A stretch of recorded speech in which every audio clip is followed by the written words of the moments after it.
Hi, Elliot Recaps here. Today I'm going to explain a movie called Pompeii, Northern Britain, 62 AD. Little Milo wakes up because of the noise in the street and goes out to see what happened. The Romans, led by Senator Corva, attack the Celts in an attempt to put down the rebellion. The boy notices how the soldiers take the life of his father, the leader of the nomadic tribe of the Celts. The mother tries to save the boy, but a rider who rushes past her knocks the woman off her feet. Corva takes the life of Milo's mother and orders the execution of all the Celts. The boy realizes that he might be next and pretends to be dead. He and the bodies of other people are dumped on a pile, and the nomad settlement is burned. In the morning, Milo climbs out of the mountain of corpses and sees his parents hanging from a nearby tree. Having escaped, he tries to survive and spends a night under a tree in the forest, but soon the slave owner finds him. 17 years later, Lundilium. The Greek and Bellador arrive at the arena of the local amphitheater to find something new. At this time, the slave Milo appears in the arena, who has become a gladiator. He easily copes with 3 Romans and sends them to the next world in a matter of seconds. The Greek sees his victory and decides to redirect Milo to Pompeii so that the guy does not fight in the outback, but closer to Great Rome. Along the way, the gladiator notices the charming girl Cassia, the daughter of a wealthy citizen who manages Pompeii. At some point, the wagon falls into a pit, causing the horse to fall to the ground.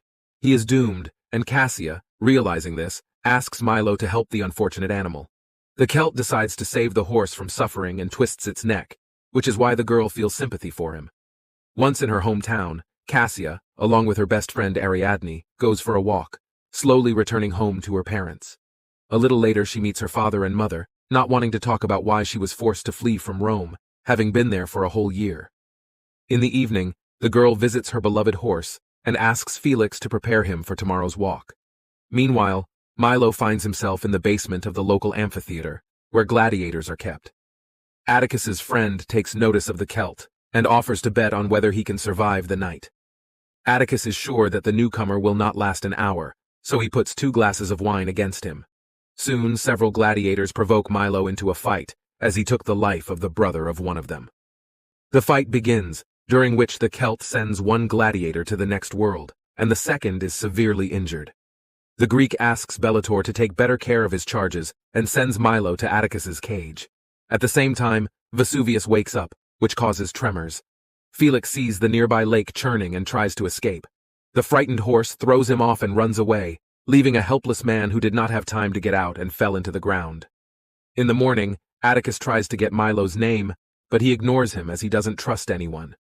Once in the arena, Atticus, the local gladiatorial champion, communicates with Bellator and reminds him that after another victory, he must receive the promised freedom.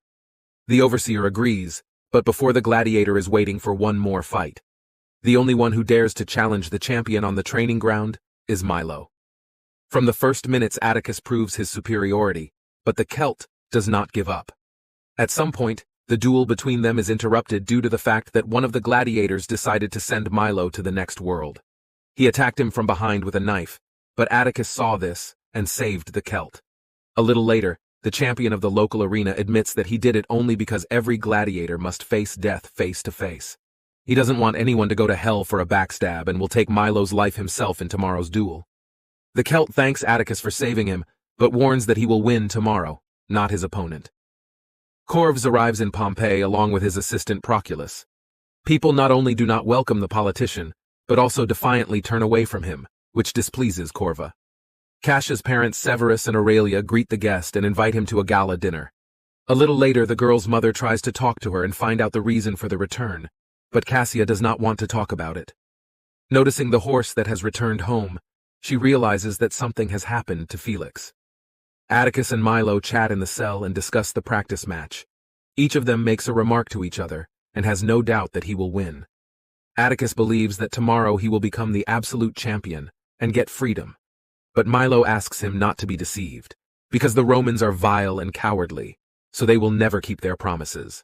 The conversation of the gladiators gets interrupted, as they have been chosen to be sent to the house of Severus. Along the way, Milo spots Proculus, and realizes that the man who killed his parents is in town. In Severus's house, rich ladies can rent any of the gladiators for the night for a substantial reward. Meanwhile, a wealthy citizen meets with Corvus and shows him the plan for the new amphitheater. The official reports that the emperor will not invest in this business, since he is only interested in Rome, but at the same time, he is ready to take on all the costs. The only condition is that Severus bring his daughter to Corva. The large, dark-skinned Atticus attracts particular attention, while Milo is interested in only one person, Cassia. This is noticed not only by the girl's friend, but also by her mother. Severus finds Cassia and asks to meet a distinguished guest. When the girl sees Corva, it becomes clear that they knew each other before, and it was because of the harassment of this man that Cassia was forced to leave Rome and return home. During the party, Vesuvius wakes up again, causing a small earthquake. This scares not only people, but also horses. After getting know that her horse is out of control, Cassia asks Milo to help her. Bellator is unable to argue with the girl and allows the gladiator to enter the stable without any escort. Milo easily calms the horse, and Cassia, who followed him after a couple of minutes, sees that everything is already fine. She invites the gladiator to use the moment to escape, and he invites her along. The girl agrees, and the couple escapes from the villa. Soon after them, the persecution begins, and Milo realizes that it is better to give up. Corva wanted to take the fugitive's life, but Cassia asked to pardon him. In return, she would be more kind and considerate to the senator.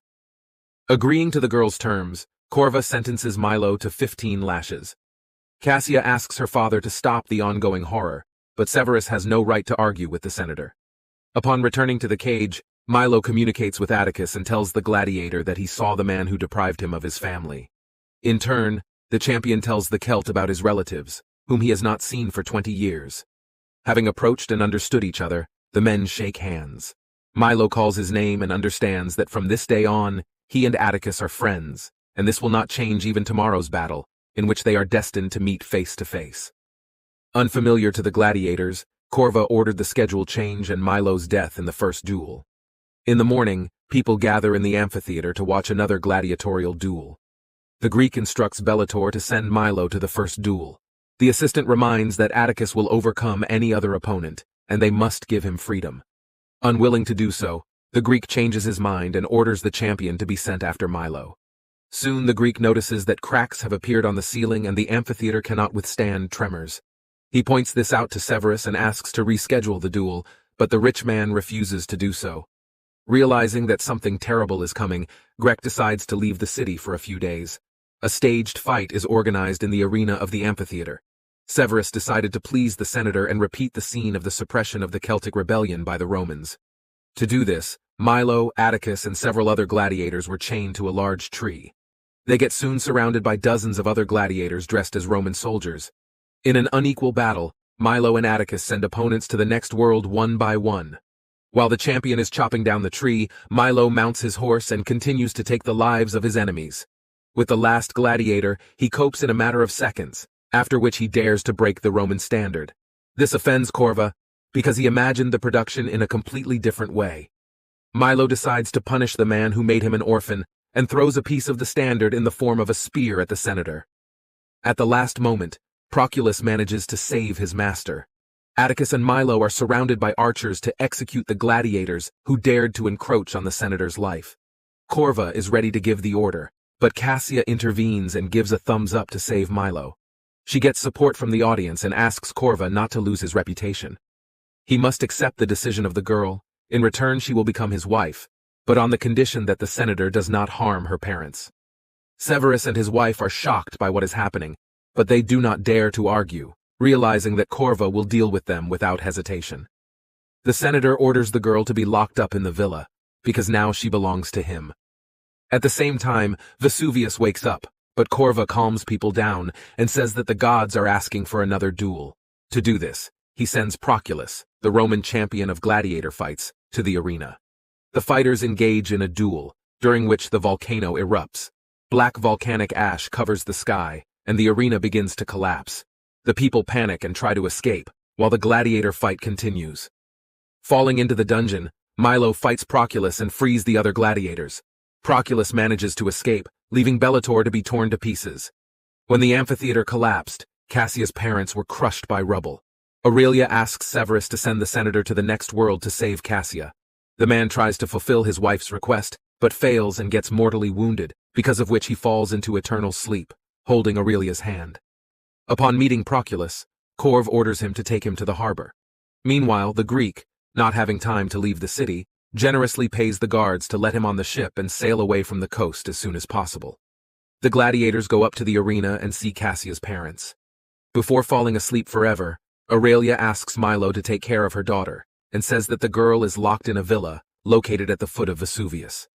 Atticus suggests they run towards the harbor, but Milo suggests they split up, as he won't go anywhere without Cassia.